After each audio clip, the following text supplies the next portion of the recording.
कृपया चैनल को सब्सक्राइब कर लीजिए। सोमवार व्रत कथा। इस कथा के बिना अधूरा है सोमवार का व्रत। भगवान शिव पूरी करेंगे सभी इच्छाएं। सोमवार व्रत विधि।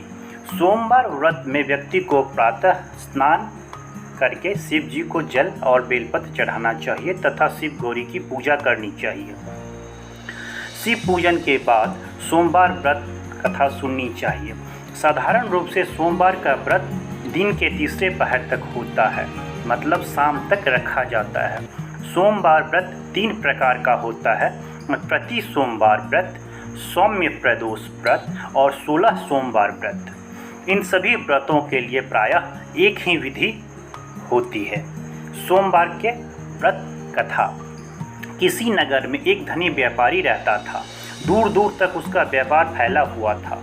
नगर के सभी लोग उस व्यापारी का सम्मान करते थे। इतना सब कुछ संपन्न होने के बाद भी वह व्यापारी बहुत दुखी था, क्योंकि उसका कोई पुत्र नहीं था, जिसके कारण अपने मृत्यु के पश्चात व्यापार के उत्तराधिकारी की चिंता उसे हमेशा सताती रहती थी। पुत्र प्राप्ति की इच्छा से व्यापारी प्रत्येक सोमवार भगवान शिव की व्रत पूजा करता था और शाम को शिव मंदिर में जाकर शिव जी के सामने घी का दीपक जलाया करता था। उसकी भक्ति देख माँ पार्वती प्रसन्न हुई और भगवान शिव से उस व्यापारी की मनोकामना पूर्ण करने का निवेदन किया। भगवान शिव बोले, इस संसार में सबको उसके कर्म के अनुसार फल की प्राप्ति होती है। जो प्राणी जैसा कर्म करते हैं उन्हें वैसा ही फल प्राप्त होता है।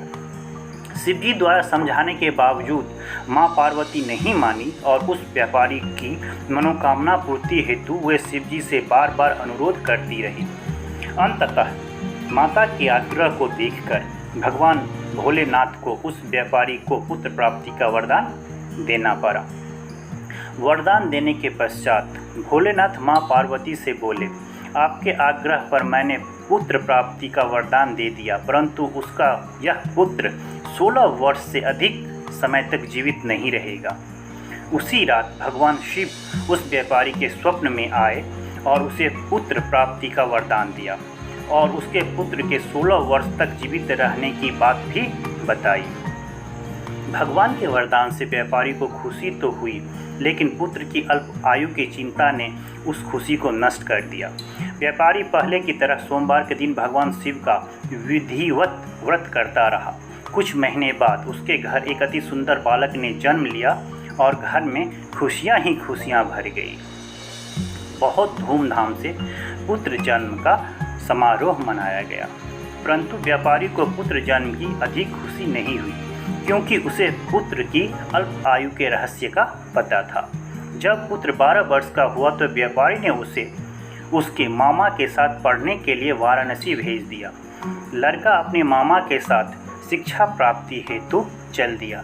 रास्ते में जहाँ भी मामा भांजे विश्राम हेतु रुकते, वहीं यज्ञ करते और ब्राह्मणों को भोजन कराते। लंबी यात्रा के बाद मामा भांजे एक नगर में पहुँचा। उस दिन नगर के राजा की कन्या का विवाह था, जिस कारण पूरे नगर को सजाया गया था। निश्चित समय पर बारात आ गई, लेकिन वर का पिता अपने बेटे के एक आंख से काने होने के कारण बहुत चिंतित था। उसे भय था कि इस बात का पता चलने पर कहीं राजा विवाह से इनकार न कर दे, इससे उसकी बदनामी भी होगी। जब वर के पिता ने व्यापारी के पुत्र को देखा तो उसके मस्तिष्क में एक विचार आया। उसने सोचा, क्यों न इस लड़के को दूल्हा बनाकर राजकुमारी से विवाह करा दूं। विवाह के बाद इसको धन देकर विदा कर दूंगा और राजकुमारी को अपने नगर ले जाऊंगा। वर के पिता ने लड़के के मामा से इस संबंध में बात की। मामा ने धन मिलने की लालच में वर के पिता का बात स्वीकार कर लिया। लड़के को दूल्हे का वस्त्र पहनाकर राजकुमारी से विवाह कर दिया गया। राजा ने बहुत सारा धन देकर राजकुमारी को विदा किया। शादी के बाद लड़का जब राजकुमारी के साथ लौट रहा था तो वह सच नहीं छिपा सका और उसने राजकुमारी के ओढ़नी पर लिख दिया, राजकुमारी तुम्हारा विवाह मेरे साथ हुआ था।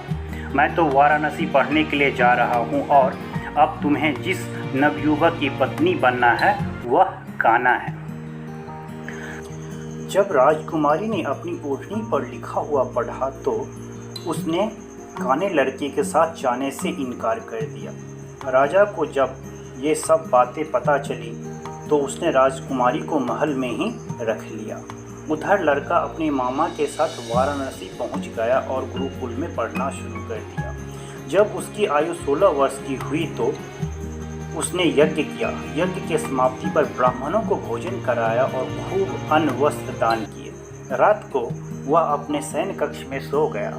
शिव के वरदान के अनुसार शयनावस्था में ही उसके प्राण पखेरु उड़ गए। सूर्योदय पर मामा मृत भांजे को देख रोने पीटने लगा।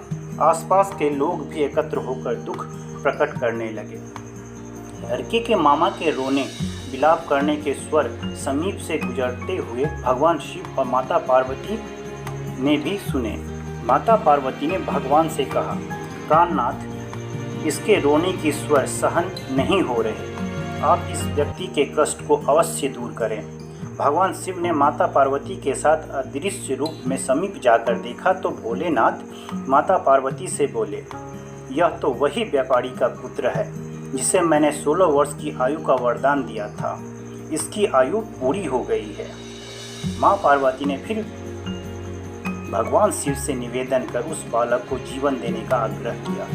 माता पार्वती के आग्रह पर भगवान शिव ने उस लड़के को जीवित होने का वरदान दिया और कुछ ही पल में वह जीवित होकर उठ बैठा।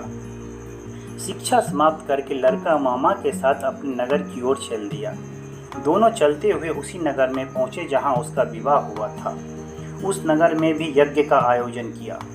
समीप से गुजरते हुए नगर के राजा ने यज्ञ का आयोजन देखा। उसने तुरंत ही लड़के और उसके मामा को पहचान लिया। इधर भूखे प्यासे रहकर व्यापारी और उसकी पत्नी बेटे की प्रतीक्षा कर रहे थे।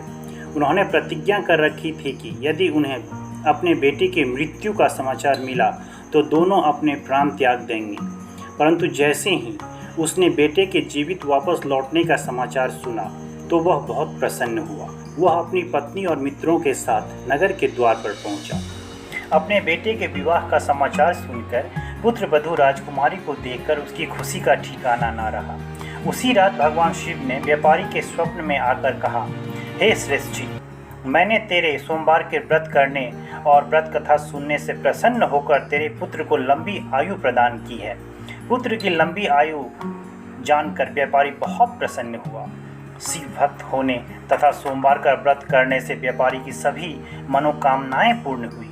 इसी प्रकार जो भक्त सोमवार का विधिवत व्रत करते हैं और व्रत कथा सुनते हैं उनकी सभी इच्छाएं पूरी होती है। जय शिव। हर हर महादेव। ओम नमः शिवाय।